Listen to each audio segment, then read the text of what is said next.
one big challenge that is not unique to travel, but is still one of the major challenges to making meaningful progress is our lack of clear, consistent, and comparable ways of measuring and communicating sustainability.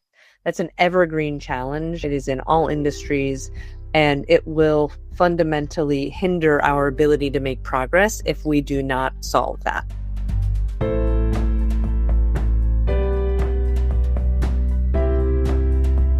Welcome to Sustainability Leaders. I'm Michael Torrance, Chief Sustainability Officer at BMO. On this show, we will talk with leading sustainability practitioners from the corporate, investor, academic, and NGO communities to explore how this rapidly evolving field of sustainability is impacting global investment, business practices, and our world. The views expressed here are those of the participants and not those of Bank of Montreal, its affiliates, or subsidiaries.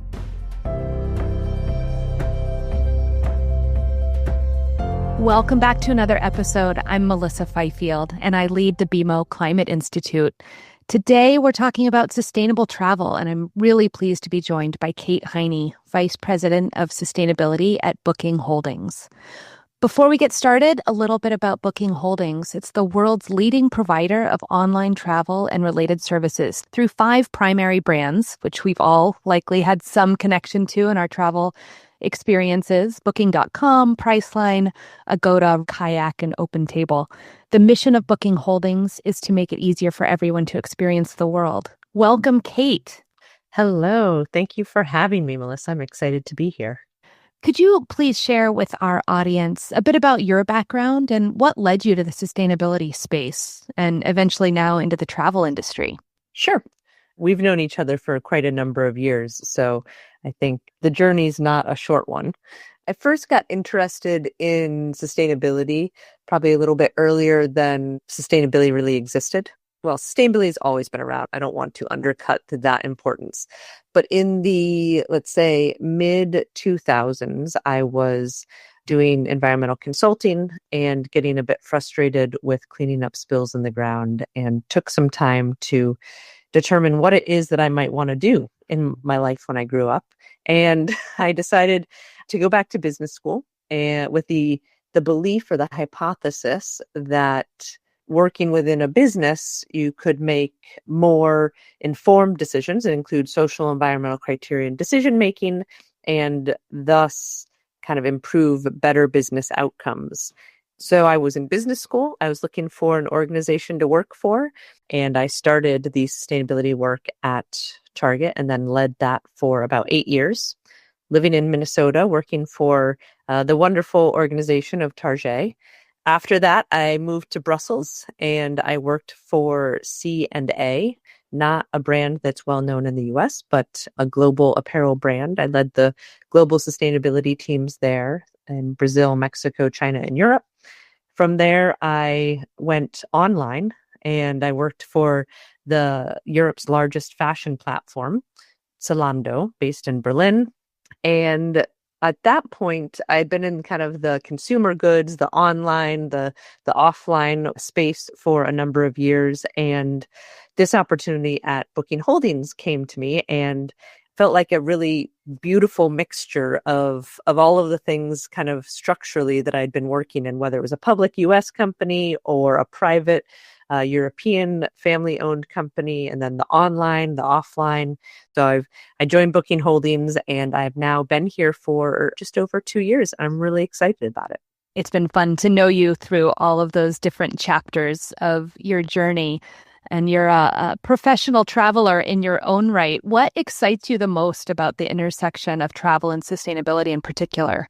I love this question because I think that it is the intersection. I think that's the right way to frame it in my mind. That's what I really like about making this choice and also working at Booking Holdings. So as you said in our intro, that Booking Holdings' mission is to make it easier for everyone to experience the world.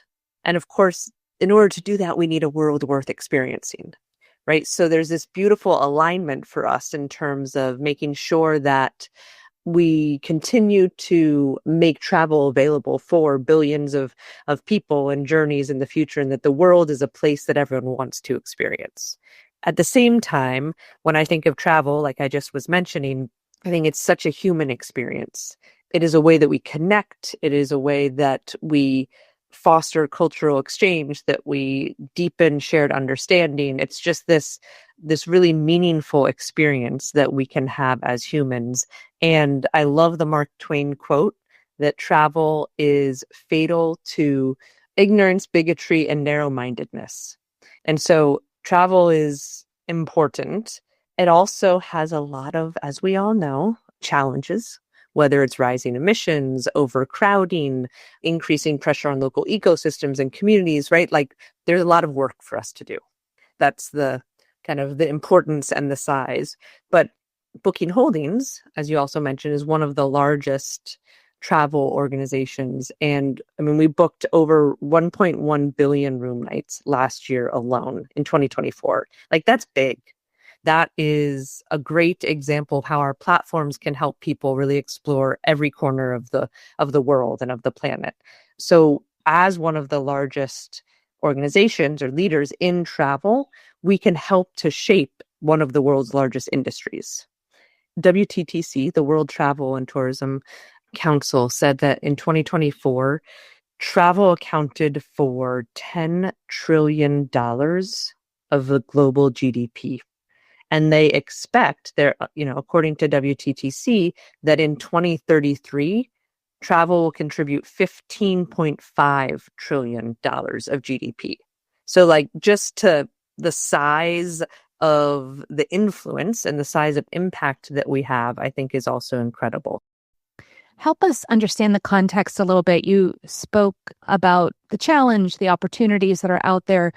Help set the stage. What's the impact of travel and tourism, the industry, on global emissions today? So obviously, there's a lot of components to travel in terms of also the platforms that Booking Holdings represent. So help us understand the context and sort of the material issues that Booking Holdings is focused on when it comes to impact. So I think when we talk about the impact of travel, we expect to be able to kind of point to one or two or prioritized items. And what I would say is, first, I'll just start with talking about the size of the industry is kind of, we can think about commensurate impacts with that, right? It's, around 10% of the global GDP. Like that's large. Now, I would also say that while there's very limited alignment, and that's one of the opportunities, right? There's limited alignment in terms of what is sustainability within travel. I think it's fair and it's obvious to talk about carbon emissions and climate as, the number one impact and the largest space to focus. And if we discuss Booking Holdings and our strategy, that is certainly where we have our public targets, is around our net zero commitment. We will be net zero by 2040, which is 10 years ahead of the Paris Climate Agreement. So I don't want to skirt your question, but I think that there's some nuance to it that will help break it down a little bit. You spoke a little bit about the biggest opportunities in the travel sector, and it sounds like Booking Holdings is doing a tremendous amount in terms of driving some of that alignment. Can you speak to some of that work in terms of, obviously, there's a significant contribution to GDP. There's so many different dimensions to it, but I want to dig into this idea of alignment and what does that look like? So I'll give you an example of what we've been doing, and then we can talk about what still needs to be done. We were one of the founding members of the Travelist Coalition, which is an industry organization that is coming together with the intention of being able to identify what sustainability means within the space of accommodations and now in airlines or in flights. And the organization has released a model called the TIM model. It's the travel impact model. And so we have the ability in the industry or across industry to use a common kind of metric and way of communicating sustainability within that space.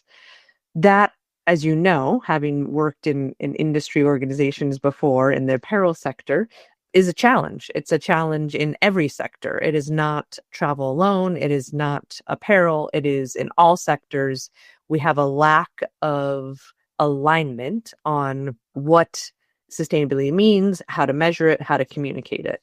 So there is some progress that we've been a strong proponent of and member of the Travelers Coalition in kind of creating and driving this, but there's still a lot of work to be done. So for instance, in the accommodation space, we are now focusing more on third-party certifications versus creating a new definition or measurement tool. In that space, Booking Holdings, we have a program for our partners, and we are providing them a set of information for, hey, these are the certifications that you can use that we will be able to reproduce on our site to help travelers understand that an accommodation is a more sustainable choice. We provide partners the information for how to get certified, a kind of a gap assessment for where they are along that journey, what funding requirements there might be, how to find funding. So really a support program for them to work towards certification if that's what they want, which is also driving a set of alignment. I use those examples as examples of there is work that's being done and very good work that's being done. But I do think that we need more. Within our industry, we need more collaboration and more driving towards a purposeful impact versus not. There's a few threads there that we could pull on, and I'm interested your assessment based on the access to that certification support and the gap analysis that you're helping to enable to understand sort of how to address some of those areas of opportunity. Where would you assess the industry overall in terms of how you define its sustainability journey, or how the Travelist Coalition defines that journey? Is it still fairly nascent? Are you seeing glimmers of, positive impact? Is there still a long way to go? How would you sort of assess the uptake of some of those tools and driving of positive impact? First and foremost, I think we have seen as an organization, Booking Holdings and Booking.com specifically with this program, we've seen a very positive response from our partners with this program. We've seen very good progress in this program specifically and growth in the number of certified properties over the past year. What I think is maybe more interesting or more important in general is that our travelers are asking for this. So Booking.com does an annual research report that we publish around April, really looking at what travelers are seeking in their travel journey and how they're viewing sustainability. And our most recent report had 93% of respondents tell us that they want to travel more sustainably, but they can't always do it. So we've seen this number grow year on year. We've done this report 11 years now, I believe. And that number increases almost every year, that travelers want to travel more sustainably. They are not always able to do it. Various reasons are they don't feel that there's enough supply, so they don't have enough choices. They don't know what sustainability is. They don't know what a sustainable accommodation is, right? Like that's kind of the core of what we've been talking about, is what is that consistent definition? But that's still a question that they have. I mean, just because we're using third-party certifications doesn't mean that they understand that. So they're looking for, what does that mean? How do I trust this information? So there's still a gap between what they say they want to do and the behavior or the decision that they actually make. I think what's very interesting in this space, and this, whether or not we decide to go down this rabbit hole, is that I think when we frame a lot of this, or when we hear this research, it is from a moral perspective of people thinking that they should make a choice to be more sustainable. And I think that as the sustainability industry experts, practitioners, our sustainability practitioners, we need to move away from having a moral conversation to one that is about value, and identifying what the value is for travelers that say they want to travel more sustainably. And here is your opportunity to do that. Here's the information that you say you're looking for to make a more meaningful decision for you. And it's not about making a good or bad decision or being a good or bad person. It is finding an opportunity or a solution that you're looking for that provides you everything you're looking for, or more than you thought you wanted. So there's a lot of opportunity there. And I think that our travel sustainable program and the certifications offers that information, but we also have other tools, right? Like Kayak is one of our brands that you mentioned. Kayak has done a city list. It's a very cool report that they published last year, ranking quite a number of cities throughout the world, a lot of them in Europe, but cities throughout the world on their wellness or their impact scale of including things like public transportation availability. Does a property have bikes available? What are the local activities that you can do? Who serves, organic foods? As you can imagine, a number of European cities are at the top of that list. And San Francisco, I believe you're in San Francisco, is actually one of the top US cities or North American cities. Well, that's exciting to hear that San Francisco ranks high, but we can all improve and learn something. I'm really curious to dig into this point that you've made about the pivot. And I want to talk a little bit about how you think about sustainability integrated with the business strategy, because I think to your point about value creation, this isn't a conversation about achieving sustainability goals for the sake of the sustainability goals, but really, how is it adding value to Booking Holdings business? How is it adding value in terms of your own talent strategy, your employee engagement, the culture you're creating, but also in terms of the service offering and what you create for your customers? I'm really curious about the intersection of those two things. When we think about the business value and that intersection, I would go back to again, kind of how we started this and the mission statement that we have as Booking Holdings to make it easier for everyone to experience the world. And that only matters if there's a world that's worth experiencing. As a global leader, we can help to shape the industry. It's one of the largest industries, and we can really help to shape it to be a force for good. The fact that we had over 1.1 billion room nights booked through our platforms last year, our ability to support travelers in order to visit the various parts of the world is really a unique opportunity for us to lead in this space. The actions that we've taken that we can demonstrate or that we can show from a business perspective in this are just a couple examples that I've spoken about is the sustainable travel kind of program, our ability to provide travelers the information they're looking for when making booking choices and accommodations to say, this accommodation has, the Green Seal certification. When 93% of travelers are saying they're looking for this, our ability to provide them that information is alignment with our business, right? That is the core kind of functionality of how we can provide those opportunities. On the flip side of that, our partners, which would be the accommodations in this example, want to be able to provide that information. They are also asking us for help to be certified, to be able to be, advertised or presented to travelers with that information. So our ability to help them through that journey of certification and through kind of that funnel of how to get certified also then helps the flywheel and that reciprocal building of business value, reputation, and loyalty from travelers who are looking for that kind of travel. I'm curious, Booking Holdings, you've got some really ambitious targets of your own. Can you talk a bit about your net zero strategy, how that's going? And maybe I know from your 2024 report, your emissions are down pretty significantly, which I think is impressive. What's driving that? Yes. So our ambition, like I mentioned, is to be net zero by 2040, which is 10 years earlier than the Paris Climate Agreement, which is already, I would say, ambitious to try and get ahead of that.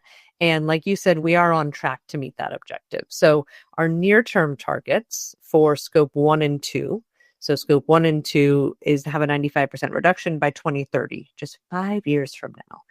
And that we will reduce our scope 3 emissions by 50% in support of reaching, our net zero by 2040 for both of those. We shared that we've reached, I believe it's 89% reduction in scope 1 and 2 by the end of 2024, which is very significant. A lot of that has been through various business practices in terms of being more efficient within our facilities. That's scope 1 and 2, as with everyone, is usually a very small, proportionately a small percent of our emissions, and that has to do with our physical footprint. So for us, that is, HVAC in some of our offices, but it's largely office space. So we've made real estate choices where we've compressed percentage of our footprint. So we've reduced our footprint physically. We've looked at refrigeration reductions, et cetera. And then those are the primary kind of reductions within scope 1 and 2. Within our scope 3 area, which again is unsurprisingly 98 or so plus percent of our footprint, that is largely made up of areas such as our payments business, employee travel, media, professional services, etc. That work continues largely to be influenced by our largest partners and the services that we get from them in terms of the large tech players. So Google, Amazon, Microsoft, etc. We have a lot of influence via our tech partners. And in the past few years, those reductions have been borne out through a lot of the efficiency measures that have been going on. Additionally, our own travel, our own payment systems, we've looked to be able to reduce our emissions in that space. All of that is great. And there's been some very rich reductions that we have achieved, as you mentioned. I do anticipate that over the next few years, those will be very challenging because of a lot of the growth that we're seeing within the AI world. I would say it's even too soon to say exactly what that will look like, other than to say that it will be impactful across the board and not even just for us. You mentioned something that every industry, every company is grappling with, experimenting with, trying to figure out, which is AI, which is both a challenge and an opportunity in so many dimensions. What do you see as some of the other big challenges that the travel industry in particular still faces in terms of making meaningful progress against your own net zero strategy and also just sort of the global impact? Maybe I'll give you two examples. One big challenge that is not unique to travel, but is still one of the major challenges to making meaningful progress, is our lack of clear, consistent, and comparable ways of measuring and communicating sustainability. That's an evergreen challenge. It is in all industries, and it will fundamentally hinder our ability to make progress if we do not solve that. The second is maybe just a much more tangible one, which is, I think, specifically within the aviation industry. Today, SAF, Sustainable Aviation Fuel, is the biggest and best solution that is available for aviation. And I think the lack of variety of solutions will be a hindrance to being able to make meaningful reductions over time. Like SAF is good. It's progress, but there's a limit to it. And there are not a lot, if any, other kind of solutions in the pipeline specific to aviation. So that's like one bucket of all of this, just to give a little bit more of a tangible answer. That's great. What makes you the most optimistic when it comes to the future of sustainable travel? Since I just joined the industry about 2.5 years ago, I've really sought out the opportunity to meet my counterparts and other sustainability professionals in the industry. And I am thoroughly energized and excited by all of the people that I've been meeting. They're brilliant and driven people that are really seeking to improve the industry and the world. And I'm excited to be able to work with them. Well, I think you're a brilliant and driven person. I'm optimistic. All the work that you're driving, I think that's really incredible. Thank you for joining us. Those are great takeaways. Look for cool cities based on all of the incredible research that Kayak has done. Look for those certifications. Make good choices. There's a lot of goodness in that. So thank you, Kate, for joining us and for all the work that you're driving forward. There's a lot to dig into here. Thanks again. Thank you, Melissa. I really enjoyed it.